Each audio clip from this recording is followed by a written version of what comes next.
day in my life as a mom of 3 and a stay-at-home mom. Good day everyone! Napasarap nga ang tulog ko at 5:30 AM na ako nakagising. Tingnan nyo naman ang kalangitan, malapit nang lumabas si Haring Araw. Tagagising ko talaga ay pupuntahan ko agad si Bryle para gisingin. Sobrang late ko natulog kagabi, grabe. Ang tagal nakatulog ni Bryle. Gustong gusto ko pa naman matulog kaso sasamahan ko si Andrea today sa kanyang eskwelahan. Nagtimpla na nga ako ng aking Milo dahil magkakape muna ako. Ito na din kasi ang nakasanayan kong inumin tuwing umaga. Tuwing magkakape kasi ako ng mga 3-in-1 ay nag-iiba talaga yung pakiramdam ko. Minsan pag maubusan kami ng stock, isang pack na bourbon swak at Nescafe stick yung iniinom ko. Dahil may binili akong tinapay kahapon, ipapartner ko na lang dito sa aking Milo. Habang mainit pa nga ang aking Milo, nag-prepare na din ako ng baon ni Bryle. Hindi na ako nagluto ng ulam dahil meron pa namang natira yung ulam kagabi. Pinapabaunan ko pala si Bryle ng pagkain kasi kinakain niya ito tuwing recess. Tuwing umaga kasi mga mami ay hindi yan siya nagbe-breakfast. Umiinom lang siya ng gatas or kaya kumakain ng tinapay. Kaya itong na-prepare kong baon sa kanya ay kinakain niya tuwing recess. At tuwing tanghalian naman ay dito yan siya kumakain sa bahay. Half day lang kasi ang pasok ni Bryle dahil yan na ang bagong schedule niya ngayon.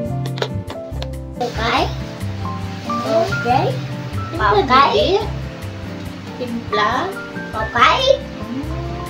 Kiss mommy, kiss mommy. Kiss. Hug, dali, hug mommy.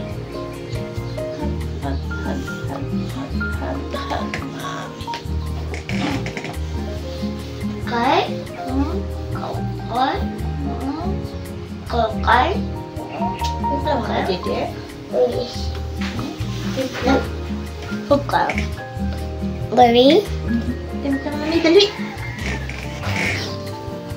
Hindi pa nga ako nag-uumpisa sa pagkakape mga mami ay nagising na si Bryce. Nanghihingi na nga ng kanyang dede mga mami kaya eto nagtimpla na lang din ako. Kung ikaw ay isang mami at naghahanap ka ng lagayan ng gatas katulad nito at silyado, marerecommend ko talaga itong lagayan ng gatas ni Bryce. Sobrang tagal na nito sa amin mga mami. Since newborn pa talaga si Bryce, ayan ang gamit ko. Sobrang mura lang naman ang nabili ko dito sa Orange App mga mami. O siya, kung bet mo, ilalagay ko lang ang link sa comment section. Tuwing umaga pag nagtitimpla ako ng gatas ni Bryce mga mami ay nilalagyan ko na lang din ng kanyang vitamins. Tulad ngayon meron siyang konting sipon kaya nilagyan ko lang din ng konting gamot. After ko naman nabigay sa kanya yung dede mga mami, bumalik naman ako sa aking pwesto.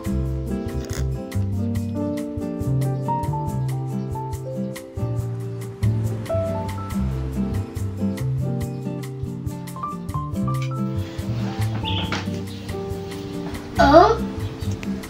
Nakurente. Fast forward na nga, papunta na kami sa school ni Andrea ngayon. Bali Teacher's Day kasi ngayon mga mami at sinamahan ko si Andrea doon sa kanyang school ngayon. May kaunti kasi silang program at may konting salo-salo. Nag-prepare na lang din kami ng konting gift para kay teacher para meron naman siyang maiabot kay teacher niya. Ang malas nga mga mami dahil pagdating nga namin dito ay walang kuryente. Akala ko nga late na kami ni Andrea sa pagdating dito. Kaso lang hindi pa sila nakapag-umpisa sa kanilang program dahil wala ngang kuryente. Mabuti na lang talaga at hindi nagtagal ay bumalik na yung kuryente. Nag-start na agad ang kanilang program. 9:30 AM nga dapat ang program dito magsa-start mga mami pero nakapag-start kami ng 10 AM. Sobrang enjoy nga ng mga bata dito mga mami. Meron din kasi nagbigay ng mga intermission number. Handog nila para kay teacher nila. So much sa akong parents na nag-effort yun to prepare for the Teacher's Day celebration. Siyempre, hindi siya mahitabo, no? Kung wala inyong cooperation.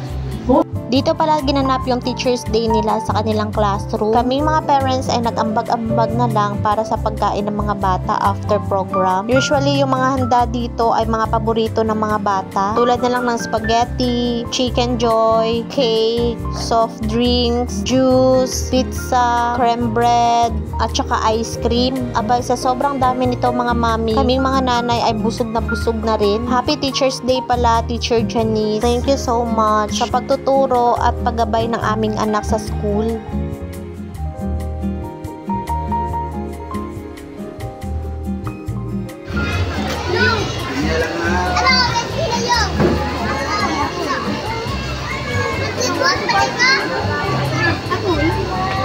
Fast forward na nga, kinagabihan, pumunta kami ng Mansion 2. Mag-a-attend kasi kami ng Bible study.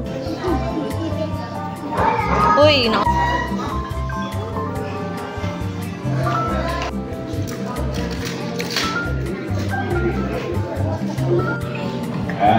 So, be careful ka sa pagsinyas kay dahil pa sa tingnan. Is your favorite number?